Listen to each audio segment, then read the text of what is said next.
আরে নেহা, দাদু কোথায় মা? ওই তো। দাদু। আয় মা আয়। বাবা। কেমন আছিস মা? ভালো। এই যে দাদু মেজাজ খারাপ করে আছে, ম্যানেজ কর যা। দাদু কেমন আছো তুমি? তোর সাথে আমার কোনো কথা নেই। দাদু আমি কি করব বলো, আমার তো এক্সাম ছিল আর আমি অনেক ট্রাই করেছি, আসতে পারিনি। 3 মাস হয়ে গেল, একবারের জন্য তুই ছুটি পেলি না? না দাদু, 3 মাস আমি একবারও ছুটি পাইনি। এখন ছুটি পেয়েছি তাই অমনে দৌড়ে তোমার কাছে চলে এসেছি।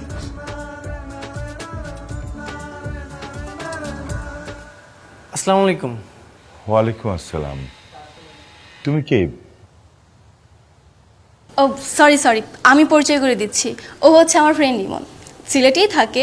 আমি যখন বাসায় ফিরছিলাম তখন দেখছি ও ফ্রি আছে, তাই আমি ওকে ঘুরতে নিয়ে এসেছি আমাদের বাসায়। খুব ভালো করেছো, তুমি আমার নাতনিকে গার্ড দিয়ে নিয়ে এসেছ। কি বলো দাদু ভাই, ভালো করেছো না? জি হ্যাঁ,